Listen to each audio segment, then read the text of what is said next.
అదరగొట్టే కారం రంగు రుచి ఆచి కారం పొడి.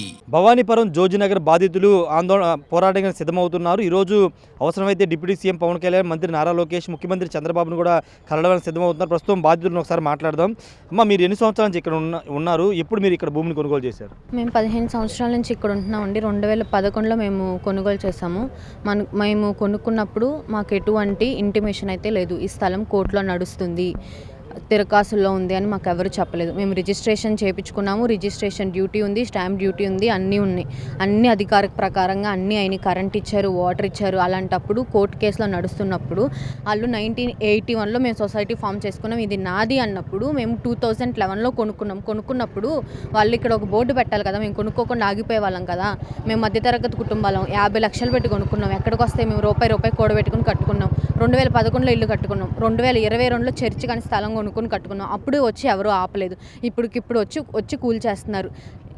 నేను మూడే క్వశ్చన్లు అడుగుతున్నానండి. ఫస్ట్ క్వశ్చన్, ఈ శ్రీరామ కోఆపరేటివ్ సొసైటీ ఏదైతే ఉందో దాని మీద ఎంక్వైరీ వేయాలి. మేము వేసినప్పటికీ ఆన్సర్ ఎక్కడి నుంచి రాలేదు. కలెక్టర్ దగ్గర నుంచి రాలేదు, ఏ అధికారి దగ్గర నుంచి మాకు ఆన్సర్ అయితే రాలేదు. ఎన్నిసార్లు అని తిరుగుతాము, పనులు మానేసుకుని, ఉద్యోగాలు మానేసుకుని దాని చుట్టూ తిరిగాము. మా స్థలాలు పోతని, మాకుంద ఆధారం అదే అని. అయినా మాకు ఆన్సర్ రాలేదు. ఏదైతే సొసైటీ ఉందో దాని మీద ఎంక్వైరీ కమిషన్ వేయాలి. దాని మీద నాకు ఏదైతే రిజల్ట్ ఉందో మాకు అది కావాలి. అది ఫేక్ సొసైటీనా రియల్ సొసైటీనా ఎంక్వైరీ అయితే వేయాలి. రెండోది, ప్రభుత్వాన్ని క్వశ్చన్ చేస్తున్నా నేను. ఏమంటున్నారు, for the people, to the people, by the people అని రాజ్యాంగంలో ఉంది కదా. నిన్న పొద్దున్న నుంచి ఇంత కష్టపడుతుంటే ఎమ్మెల్యేకి ఇంటిమేషన్ వెళ్దా, ఎంపీకి ఇంటిమేషన్ వెళ్దా? ఇక్కడ ఇంత విజయవాడ మెయిన్ సిటీలో ఇంత జరుగుతుంటే సీఎం గారికి వెళ్దా, లోకేష్ గారికి వెళ్దా, పవన్ కళ్యాణ్ గారికి వెళ్దా? వీళ్ళందరూ ఏం చేస్తున్నారు? ప్రజల వద్దకే పాలన అంటున్నారు. ప్రజలు ఇంత ఇబ్బంది పడుతుంటే వాళ్ళు రెస్పాండ్ అవ్వాల్సిన రెస్పాన్సిబిలిటీ వాళ్ళకి లేదా?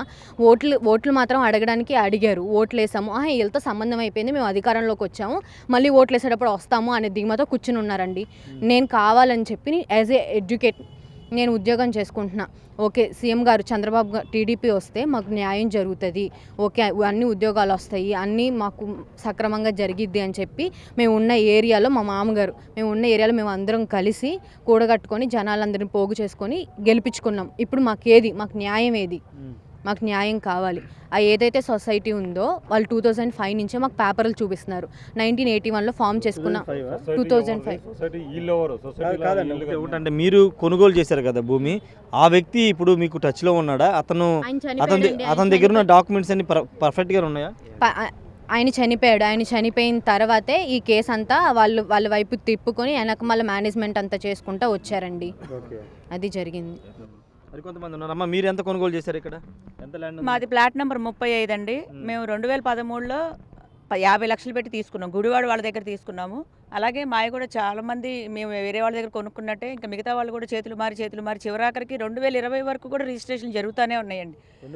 2020 వరకు కూడా 2023లో కూడా తీసుకున్నారు. అలాగే 2023లోనే మందడంలో మాకు తెలియకుండా దొంగ సంతకాలు చేసి, దొంగ డాక్యుమెంట్లు క్రియేట్ చేసి, మందడంలో మా అందరి పేర్ల మీద ఫోర్జరీ చేసి సంతకాలు చేసేసి కూడాను మా డాక్యుమెంట్లన్నీ కూడాను వాళ్ళు ఎలా వెళ్ళి కూడా తెలియదండి. వాళ్ళ పేరు మీదకి ట్రాన్స్ఫర్ అయిపోయినాయి మొత్తం కూడాను.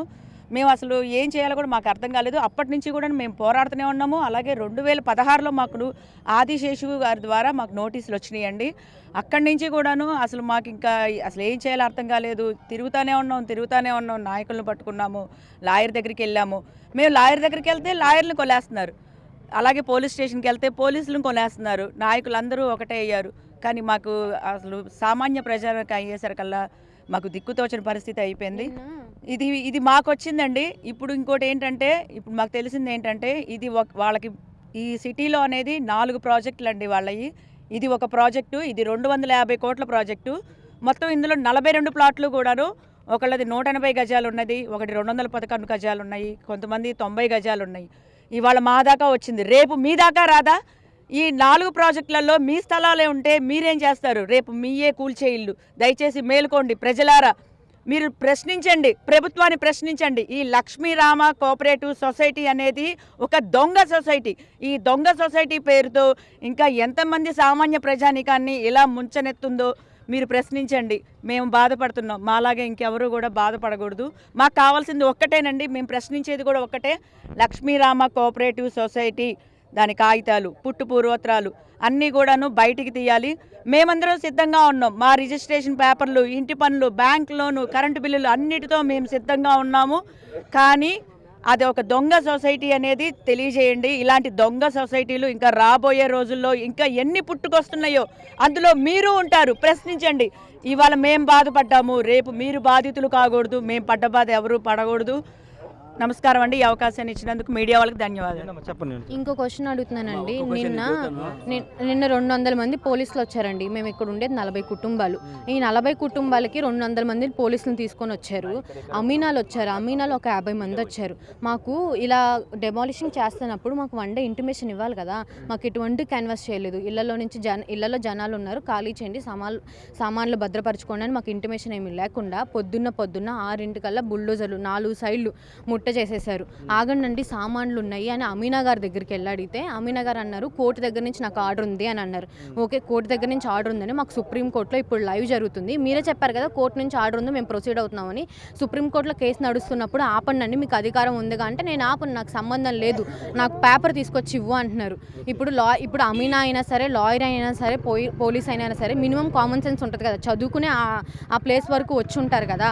ఇప్పుడు సుప్రీంకోర్టులో జడ్జి అనేది వాదనలు జరుగుతున్నప్పుడు ఆపోజిట్ ఇప్పుడు ఎవరైతే ఈ కూల్చివేశారో ఆ లాయర్ కూడా ఉంటాడు కదా వాదనలు వినటానికి. వాళ్ళకు కూడా తెలిసిద్ది కదా పేపర్ రావడానికి టైం పట్టిద్దని. ఇది కావాలని కుట్ర చేసి మమ్మల్ని అన్యాయం చేసి కూల్చగొట్టేశారు. ఈ అన్యాయంగా కూల్చేశారని చెప్తూ ఉన్నారు. అంటే పూర్తిగా 2011లో కొనుగోలు చేశాం, కొనుగోలు చేసిన తర్వాత ఈ సొసైటీ ఇది ల్యాండ్ అని బోర్డు పెట్టడం కానీ ఏది చేయలేదు. ఇప్పుడు సడన్గా వచ్చి అంటే 2023 వరకు కూడా ఇక్కడ రిజిస్ట్రేషన్ జరిగాయంటే ఈ స్థాయిలో దీని వెనక కుట్ర జరిగింది అర్థమవుతుంది. మొత్తం 4 ప్రాంతాల్లో ఈ సొసైటీ ఇలా ల్యాండ్ను కాజేసి భారీ ప్రాజెక్టు కట్టడానికి సిద్ధమవుతుందని బాధితులు ఆరోపిస్తున్నారు. ఖచ్చితంగా ప్రభుత్వం న్యాయం చేయాలని డిమాండ్ అయితే బాధితులు అయితే వ్యక్తం చేస్తున్నారు. కెమెరా పర్సన్ సుబ్బుతో రాజేష్, బిగ్ టీవీ, విజయవాడ నుండి.